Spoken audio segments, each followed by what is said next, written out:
Okay, तो आज सबसे पहले जो इम्पोर्टेंट चीज़ हम डिस्कस करेंगे वो है एग्जिस्टेंस एंड यूनिकनेस। इन दोनों टर्म्स को क्लैरिफाई करना जो है वो बहुत ज़रूरी है। तो सबसे पहले एग्जिस्टेंस क्या चीज़ है। एग्जिस्टेंस का मतलब ये है कि कोई फंक्शन है जो कि इस जो गिवन डिफरेंशियल इक्वेशन है उसको सॉल्व करता है। जो फंक्शन कोई फंक्शन एग्जिस्ट कर रहा है जो कि एक गिवन डिफरेंशियल इक्वेशन को सॉल्व कर रहा है। सो एग्जिस्टेंस से मुराद ये है। यूनिकनेस से मुराद ये है कि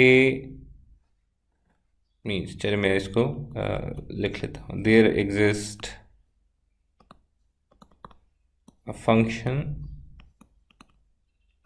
that satisfy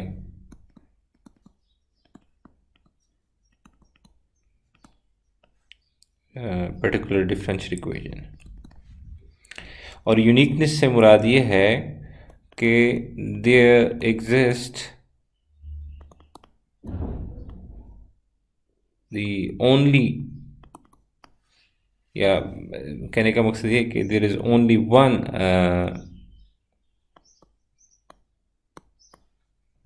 function that satisfies this differential equation, that particular differential equation. तो यूनिकनेस से मुराद ये है कि वो एक ही फंक्शन है, एक ही फंक्शन ऐसा एग्जिस्ट कर रहा है जो कि डिफरेंशियल इक्वेशन को सेटिस्फाई कर रहा है। और एग्जिस्टेंस से मुराद ये है कि ऐसा फंक्शन एग्जिस्ट कर रहा है।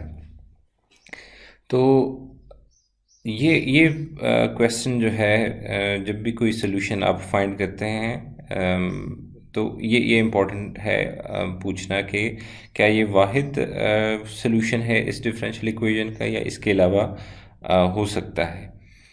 और एग्जिस्ट करता भी है कि नहीं, ज़रूरी नहीं कि हर दफ़ा आपको जवाब येस मिले। कई जगहों पे आपको नो भी मिल सकता है, जिस तरह लीनियर अलजेब्रा के केस में होता है। कुछ सिंगुलरिटी ऐसी होती है जिसमें आपको इन्फिनिट सोल्यूशन मिलते हैं, तो आप कहते हैं कि ये यूनिक सोल्यूशन नहीं है। और कुछ सिंगुलरिटी ऐसी होती है जिसमें आपको नो सोल्यूशन, कोई ऐसा कॉम्बिनेशन नहीं होता जिसमें आपको जो आपको उस सिस्टम ऑफ इक्वेशन को सॉल्व करके दे।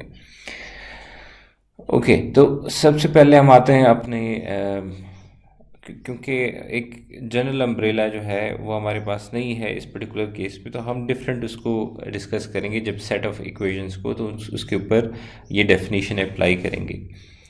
तो हमारे पास जो first order linear differential equation की जो फॉर्म है, dy over dt plus p of t times y equals to g of t, जिसमें ये और ये जो है टाइम वेरिंग फंक्शंस हैं।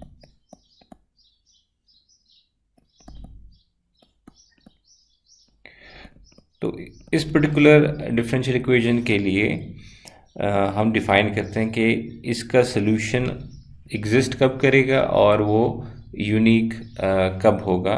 इसके लिए हम एक काइंड ऑफ थ्योरम इसको कह देते हैं, थ्योरम। इट सेज दैट कि इस पर्टिकुलर इक्वेशन में if the functions, if the two functions, one is p of t and the other one is g of t, if they both are continuous over some interval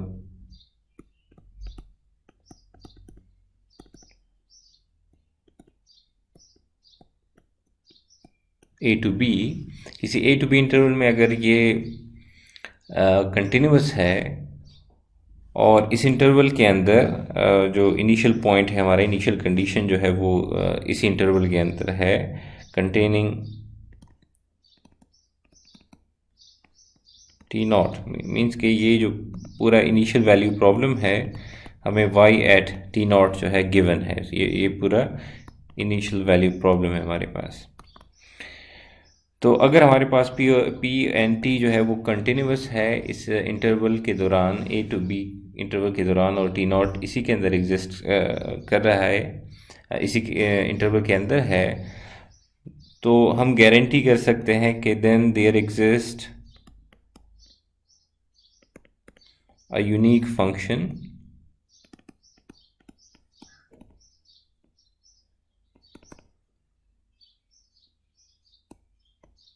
y of t that satisfies above differential equation.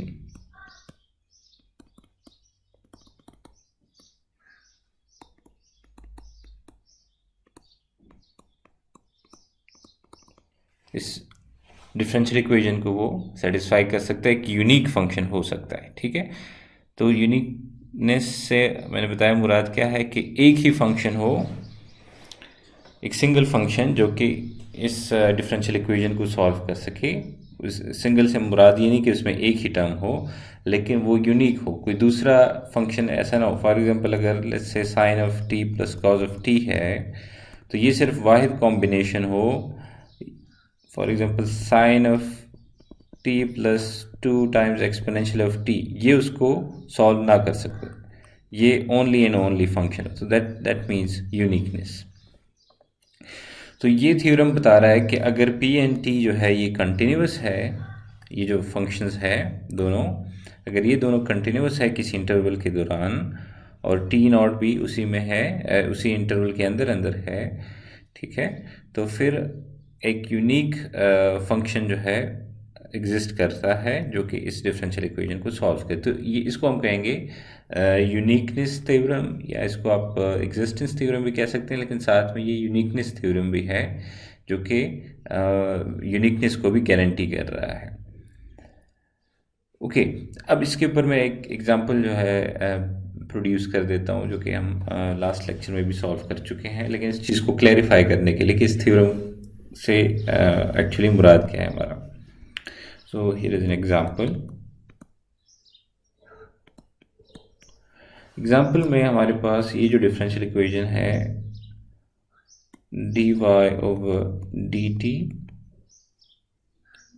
Plus 2 over t, और ये उसमें भी हमारे पास आ चुका है ये term जो है, जो असाइनमेंट है, सिर्फ राइट साइड पे साइन ऑफ t की जगह यहाँ पे है 4t, और इनिशियल कंडीशन है where y at 1 equals to 2।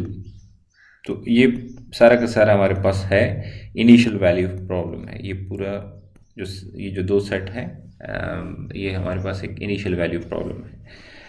Okay, तो अकॉर्डिंग टू थ्योरम हमारे पास p of t and g of t जो है ये होना चाहिए continuous function. p of t यहाँ पे है here, p of t is 2 over t, और जो g of t फंक्शन है वो हमारे पास है 4t। सो ये हमारे पास है p of t, और ये हमारे पास है g of t। Differential equation से हम सीधे सीधे जो है इसको रीड कर सकते हैं। ओके, तो इसका मतलब ये है कि p of t जो है it is continuous for t greater than 0 and for t less than 0, और g of t जो है ये हमारे पास है continuous for t from minus infinity two plus infinity, ये हमारे पास कंटिन्यूअस है। ठीक है, या ग्राफिकली अगर आप इसको देखना चाहें तो हमारे पास क्योंकि सिंपली एक line equation of a line है, g ऑफ t जो है सिंपली एक पॉइंट जो है आप उसके ऊपर प्लेस कर सकते हैं कि जब t 1 हो तो g उस टाइम पे है 4। ठीक है, तो ये आपके पास g ऑफ t, और p ऑफ t जो है दूसरी तरफ अगर हम पी ऑफ टी को देखें तो इसका प्लॉट कुछ यूँ बनेगा।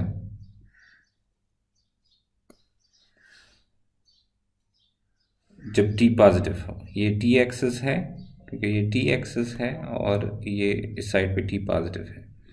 दूसरी साइड पे जब हम आते हैं तो टी हमारे पास ये पी ऑफ टी जो है, this is P of T, this is also P of T. तो पी ऑफ टी हमारे पास एक डिसकंटिन्यूअस फंक्शन है अगर ओवरऑल इसको देखा जाए, लेकिन कंटिन्यूअस अगर दो पीसेस में हम कहें कि for T greater than zero this is continuous and for T less than zero it is continuous, because discontinuity कहाँ पे, टी इक्वल्स टू ज़ीरो के ऊपर डिसकंटिन्यूटी है। या इधर अगर आप इसको देखें कि आप टी की वैल्यू ज़ीरो पुट करते हैं तो एक अनडिफाइंड सिचुएशन में आप चले जाते हैं। ओके, अब यहाँ पे एक सिचुएशन जो हमारे पास बनती है वो ये बनती है कि इनिशियल कंडीशन हमें कहाँ पे गिवन है, ये इम्पोर्टेंट है। अब पहले केस में इनिशियल कंडीशन अभी जो ये गिवन वो है इनिशियल कंडीशन है, इसके मुताबिक 1 के ऊपर जब हमारे पास एक्स एक्सिस पे 1 है तो वाई एक्सिस पे यहाँ पे है 2। ओके, थोड़ा सा आउट ऑफ प्रोपोर्शन है ग्राफ हमारा, लेकिन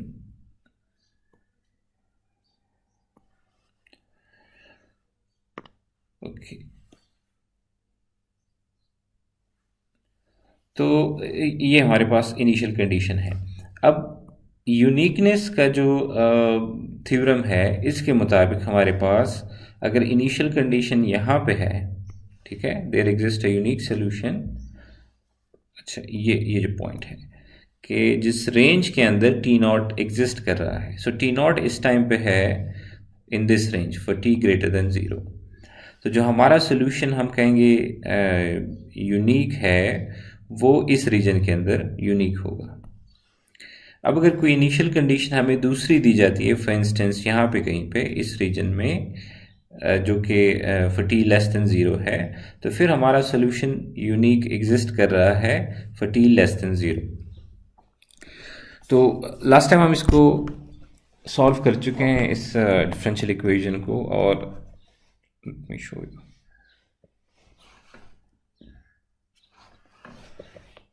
और हमारे पास इसका जो सोल्यूशन था वो जो हमने फाइंड किया था कि y of t is T square plus 1/t²। ये हमारे पास इसका सोल्यूशन आया था, इसको हम पिछली दफ़ा उसमें सॉल्व कर चुके हैं using integrating factor. Integrating factor के जो मेथड है उससे हम उसको सॉल्व कर चुके हैं। और लेकिन ये इक्वेशन आपके पास आती है जब y at 1 इक्वल्स टू 2 हो, तो इसका मतलब ये सोल्यूशन जो है आप साथ में लिखेंगे कि this solution exist for t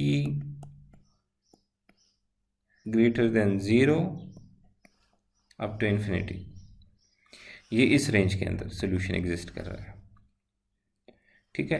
अगर आप ये साथ में नहीं लिखते तो इसका मतलब ये होगा कि t इक्वल्स टू 0 के लिए भी है, जो कि ट्रू नहीं है। ये सोल्यूशन t इक्वल्स टू 0 के लिए ट्रू नहीं है।